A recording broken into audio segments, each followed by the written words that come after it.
I grew up in a family of storytellers. I thought that I knew people who had even died before I was born. I heard so many stories about them. In time, all of these come together, and then you step back and you see a picture. And in our case, there's a Fenian uprising. There's steerage to America. There's a slum in North St. Louis, a candy factory. And that's the story of us. Nine producer Patrick Murphy has spent decades telling other people's stories, but since entering semi-retirement, he decided it was finally time to tell one of his own, in the family history titled Candymen. Released in October 2020, it tells the tale of two immigrant families brought together by love and held together by licorice. It started with my great-grandfather. His family had a candy store in Dublin, and he grew up working in the candy store. This is the middle of the potato famine. And he got involved in the Fenian movement. And in 1867, there was a rebellion. He was in it, and he was going to be hanged if they caught him.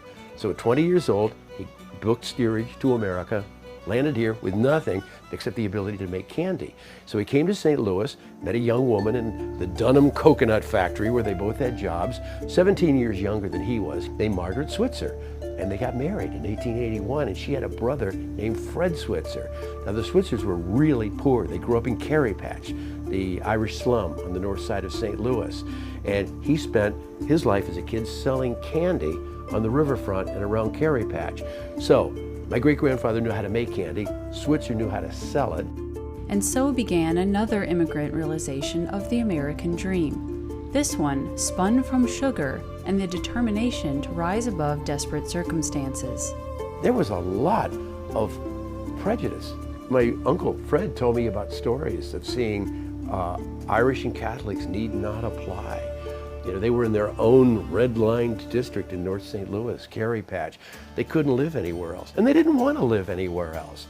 Using the kitchen in their Carey Patch tenement apartment, Joseph Murphy began making the chocolates, creams, and other sweets he remembered from the shop in Dublin, and Fred Switzer began selling them. Just a few years later, they had a brick-and-mortar factory called Murphy and Switzer Candy Company. Long gone, it once sat where the Gateway Arch now stands. But this was just the beginning of the Switzer and Murphy family story. And though at times they did try their best to get away from each other, their fates remained intertwined through bankruptcy and success, betrayal and reconciliation, and above all, the making and selling of candy. It's called Candymen, but the women in this story are actually probably the most interesting people. There's my great-grandmother, Margaret Switzer, who put up with this roaming Irishman who was always picking up his bags and going to another city or going back to Ireland, you know, very, very temperamental, creative. Well, all this is going on, you know, she lost a child. She kept things together, resolved to never be poor again. The sister of the founder, Fred Switzer, Mary Ellen Switzer, was a force of nature. It was the mysterious Mary Ellen's wheeling and dealing skills and the money she had earned trading horses out west that not only saved the business from bankruptcy in the late 1890s, but also put it completely into her brother, Fred Switzer's hands. Murphy, one-time co-owner and product developer, wasn't included at all. Even after he was asked to return to the company, the sign from then on would only read Switzer's. And when St. Louisans today hear the name Switzer, they think licorice. It actually only became a licorice factory, making exclusively licorice during World War II because of sugar shortages. Before that, they made licorice, but they made all kinds of other candies too. There's something called the Buttermill, the Chocolate Soldier, wonderful things that actually had their roots back at that Irish candy store. I actually found newspaper ads for my family's candy factory, 1845 in Dublin newspapers.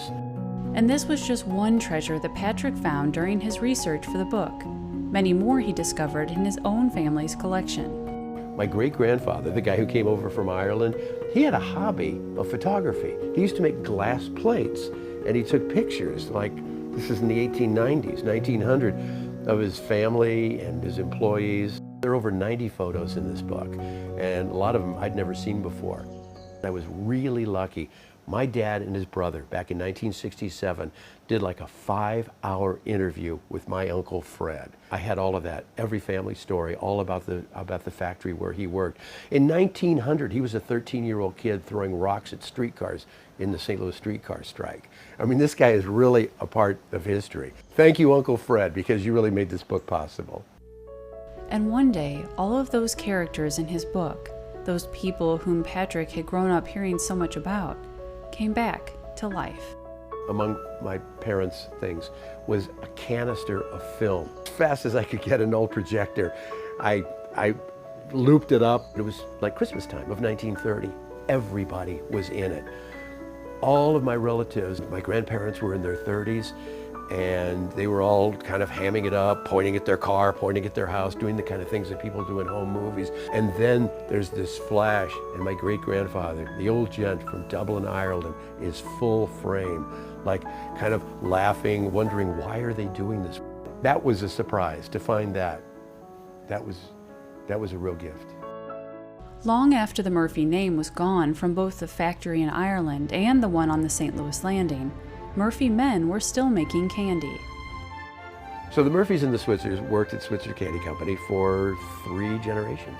In 1972, my dad, the last of the candy men, was fired. And it was bought by Beatrice Foods, a corporation which was trying to bring in its own way of doing things. My dad was doing it the old way of things. It was inevitable. In the course of doing the research, I actually contacted the fellow who at the time was a young executive who fired my dad. Interviewing this fellow was really interesting because, like, I stopped hating him. I realized that it was his job. It's something he had to do. But that was tough for my dad. So this family business in the 1960s is sold to a corporation, which sells it to another corporation, which sells it to a bigger corporation, and eventually they just kill it. There is no more Switzer's Licorice. And then 2006, this abandoned factory is hit by a storm, made all the newspapers, and bricks are strewn all over the Eads Bridge. And in 2007, they tear down this iconic building. End of the product, end of the factory, end of story. But not. After that, there's another chapter.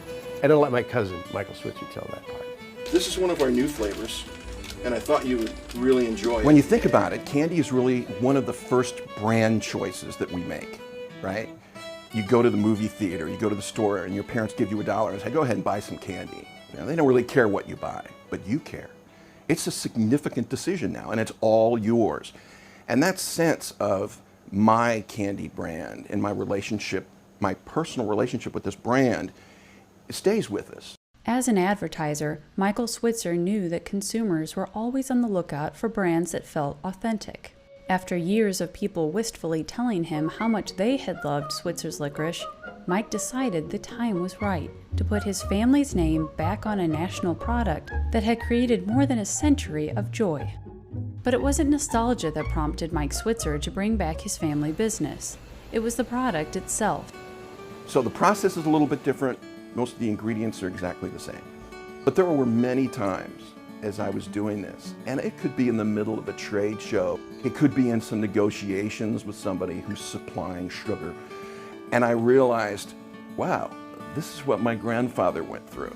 It's a passion and you live it, and it's difficult, it's hard. There are 1,000 ways you can fail every day. So to see him start the company and grow it into America's #1 licorice from those kind of roots, it's extremely powerful to me and very touching.